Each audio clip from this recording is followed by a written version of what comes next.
Assalamualaikum warahmatullahi wabarakatuh. Masih bersama saya Nuroma dan Putri dalam pertemuan pertama yang untuk di mata kuliah Farmasi Kesehatan terkait dengan prinsip-prinsip. Nah, untuk topik bahasan yang kita bahas kali ini adalah terkait dengan model prinsip proses, kemudian analisis perilaku kesehatan dengan model prinsip proses. Sebenarnya apa sih prinsip proses itu? Prinsip proses ini merupakan satu model untuk membantu teman-teman dalam melakukan perencanaan program promosi kesehatan yang teman-teman lakukan di masyarakat. Teori ini atau model prinsip ini dikemukakan oleh Green dan Kreuter tahun 2005.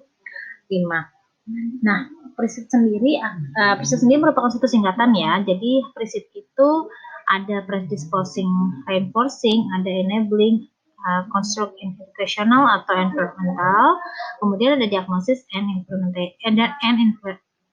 evaluation. Kemudian untuk prosesnya sendiri ada policy, regulatory, and organizational, kemudian construct, educational, and environment development.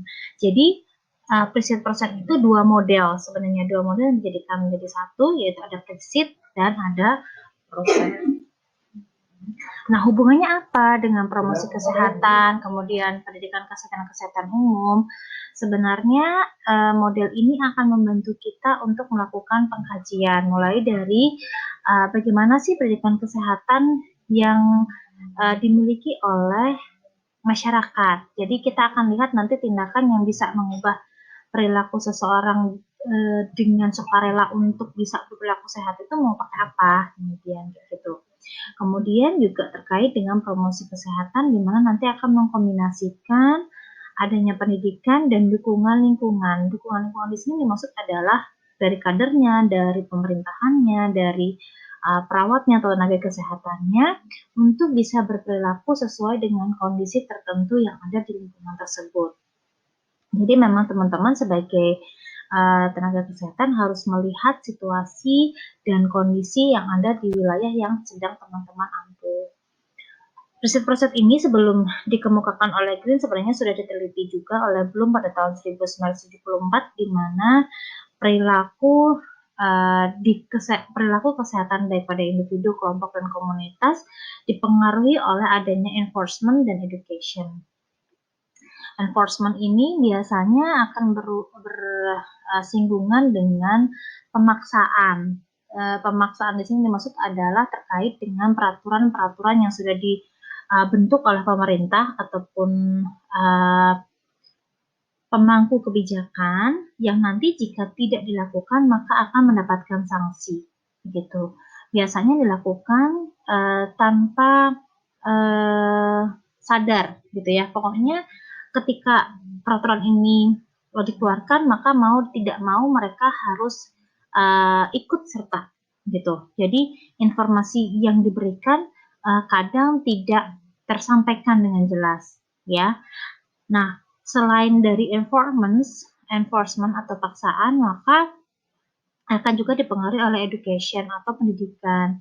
Jadi bagaimana masyarakat ini bisa mendapatkan informasi atau mengadopsi perilaku kesehatan yang didapatkan dari informan-informan, misalnya dari ajakan, ya, kemudian dari himbauan pemerintah, atau misalnya juga bisa dari media-media sosial yang sudah teman-teman akses atau masyarakat akses. Sekarang banyak ya, mulai dari Kemenkes gitu ataupun organisasi-organisasi kesehatan lain, dan hal ini biasanya akan long lasting gitu. Jadi lama kita akan bisa mengidentifikasi apakah memang education ini atau pendidikan ini akan mempengaruhi terhadap perilaku, sehingga model prinsip-prinsip ini dikembangkan lebih jauh lagi.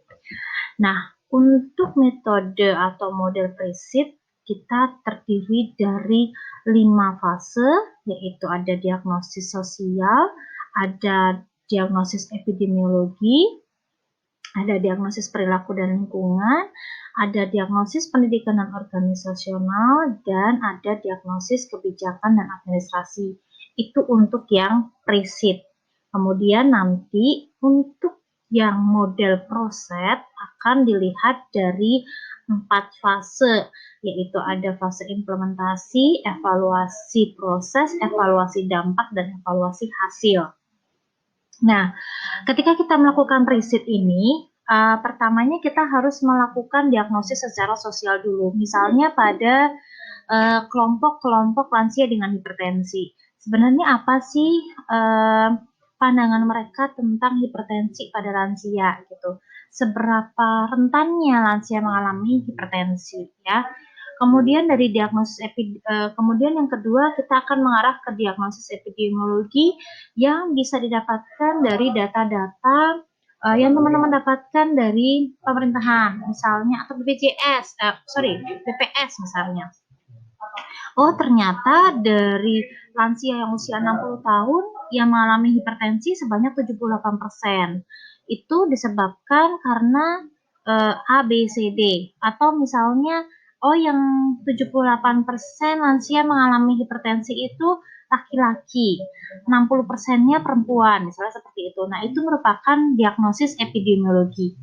Jadi ada diagnosis sosial itu mengarah pada pandangan masyarakat terkait dengan hipertensi, dan untuk diagnosis epidemiologi itu terkait dengan data yang sudah ada yang bisa teman-teman dapatkan dari data pemerintahan maupun data dari Kementerian Kesehatan. Ya, kemudian setelah itu kita akan mendiagnosis perilaku dan lingkungan. Apa yang mendasari lansia tersebut mengalami hipertensi? Apa kebiasaannya? Bagaimana lingkungan menanggapi akan hal itu? Contoh, oh ternyata di masyarakat tersebut atau pada lansia tersebut seringkali memiliki kebiasaan atau memiliki budaya untuk mengkonsumsi makanan asin karena berada di wilayah perairan misalnya ya, atau daerah laut misalnya, sehingga akan memiliki kebiasaan untuk mengkonsumsi makanan asin.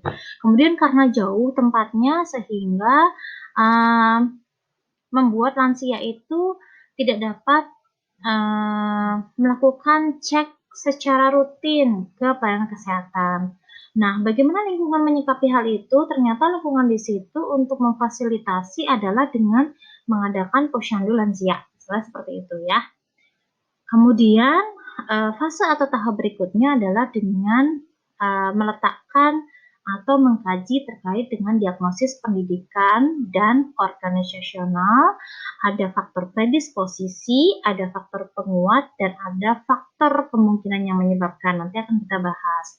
Kemudian yang fase kelima adalah diagnosis, kebijakan, dan administrasi, di mana hal ini akan terkait dengan bagaimana promosi kesehatan yang sudah diberikan oleh petugas kesehatan untuk memfasilitasi permasalahan yang ada. Kemudian apakah ada regulasi atau kebijakan-kebijakan dari pemerintah yang dapat dilakukan untuk mengatasi masalah tersebut. Nah, setelah semuanya ini terdiagnosis, maka teman-teman akan bisa menentukan apa cara yang sesuai untuk teman-teman berikan ke masyarakat, sehingga nanti di fase 6 akan ada implementasi dari temuan ini. Kemudian setelah diimplementasikan, maka teman-teman akan melakukan evaluasi. Evaluasi itu ada evaluasi proses, ada evaluasi dampak, dan ada evaluasi hasil. Ini ya tadi yang saya bilang, nanti bisa teman-teman lihat. Nah, pokoknya pada intinya model presit itu hanya untuk melihat faktor yang dapat membentuk status kesehatan dan membantu perawat untuk fokus melakukan perencanaan dalam mengenal masalah, mulai dari mana sih mereka harus mengkaji gitu ya, mulai dari kebutuhan pendidikannya sampai pengembangan program. Intinya adalah memberikan tujuan khusus dan kriteria evaluasi sehingga membantu perawat untuk mengenal masalah tersebut. Untuk yang model prosit adalah untuk memperlihatkan tahapan dari proses dan evaluasi kebijakan serta implementasi yang sudah ada. Misalnya, oh ternyata memang sudah ada posyandu lansia, maka kita akan lihat bagaimana prosesnya, bagaimana dampaknya, misalnya seperti itu ya. Nah, nanti kita lihat sehingga persit-prosit merupakan rangkaian dari proses asuhan perawatan yang bisa dimulai dari pengkajian hingga evaluasi. Model presit hanya akan dipakai pada fase penetapan diagnosis, yaitu untuk menetapkan prioritas dan tujuan program. Sedangkan model prosit hanya dipakai untuk menetapkan siapa sasarannya, kebijakan yang sudah diterapkan apa, pelaksanaan hingga evaluasinya seperti apa. Nah, pertanyaan-pertanyaan yang biasanya disampaikan pada saat pengkajian presit adalah apa sih sebenarnya yang saya ketahui dulu nih terkait dengan diagnosis sosialnya. Itu yang perlu disiapkan oleh perawat gitu. Dan kenapa saya pengen tahu akan hal itu? Terus saya harus nyari informasinya dari mana? Kalau misalnya saya sudah dapat informasi, apa yang bisa saya lakukan? Dan bagaimana kesempatan yang diberikan ke saya untuk melakukan intervensi sesuai informasi yang saya miliki. Gitu. Jadi sebelum teman-teman melakukan model presit, teman-teman harus melakukan pengkajian pada diri sendiri dulu. Gitu. Apa yang pengen saya ketahui dari masyarakat ini? Oh, ternyata kok banyak ya masyarakat di sini adalah komunitas masyarakat dengan pendidikan ekonomi rendah, di mana masyarakatnya banyak menjadi pemulung misalnya. Terus apa yang pengen saya ketahui? Oh, saya pengen tahu nih terkait dengan bagaimana sih sebenarnya kebiasaan sehari-hari mereka untuk memberikan nutrisi yang baik bagi anak-anaknya. Bagaimana kenapa saya ingin tahu hal itu gitu ya? Ya karena memang pada dasarnya melalui jurnal, melalui data observasi, kemudian melalui data pemerintah, ternyata di situ memang banyak anak yang mengalami gizi buruk misalnya. Terus saya dapat informasi dari mana? Oh, saya bisa dapat informasi dari petugas kesehatan atau puskesmas yang ada di situ. Kemudian saya bisa ke kader kesehatan. Oh, saya juga bisa ke keluarganya langsung gitu ya. Kemudian setelah saya dapat informasi itu saya bisa apa? Ya, dan bagaimana kesempatan saya untuk melakukan intervensi dari informasi-informasi yang sudah saya terima gitu. Jadi tanyakan ke diri kita sendiri dulu. Kemudian baru kita melakukan pengkajian predisposisi ya. Faktor yang dapat mempermudah terjadinya perilaku itu dari pengkajian predisposisi dilihat dari pengetahuannya seperti apa, sikap masyarakatnya, kemudian sosial budaya atau nilai yang dianut. Ya, misalnya ada kepercayaan-kepercayaan tertentu bahwa oh iya bakal bisa sembuh misalnya panas ini karena ternyata kena sawan misalnya seperti itu. Nah, itu merupakan sosial budaya yang tidak boleh kita abaikan gitu ya. Kemudian ada tradisi. Oh, ternyata kalau sawan ini harus dibawa ke kiai misalnya seperti itu. Nah, itu merupakan tradisi-tradisi yang memang harus kita gabungkan dengan promosi kesehatan sehingga tidak menimbulkan kesalahpahaman. Ya, kemudian ada tingkat pendidikan dan tingkat sosial ekonomi. Untuk proses pengkajian faktor pemungkin atau enabling factor adalah suatu faktor yang memungkinkan dapat memfasilitasi perilaku individu dalam melakukan promosi kesehatan. Contohnya apa? Adanya tersedia sarana dan prasarana, kemudian sumber daya manusianya yang ada, apakah jumlah kadernya cukup, jumlah perawatnya cukup, dan keterampilan apa yang sudah dimiliki oleh masyarakat di situ. Kemudian ada pengkajian faktor penguat atau empowering factor, yaitu adalah faktor yang menentukan apakah tindakan kesehatan dilakukan mendapat dukungan atau tidak dari tokoh masyarakat, tokoh agama, petugas kesehatan, apakah juga tersedia peraturan atau perundang-undangan yang lain. Mungkin itu yang dapat saya sampaikan, karena preset-preset ini sebenarnya adalah dua model yang teman-teman sudah biasa lakukan, tetapi teman-teman belum memahami terkait dengan faktor pemungkin, faktor penguat, dan faktor predisposisinya. Sehingga nanti ini yang bisa teman-teman bahas. Ya, dan untuk penjelasan lanjutannya, saya menyertakan link di situ, ada preset-preset model. Kebetulan beliau adalah salah satu lecture juga. Ya, nanti bisa teman-teman lihat di sini. Jika ada pertanyaan, silakan menuju ke forum Skalsa. Baik, terima kasih atas perhatian teman-teman semuanya.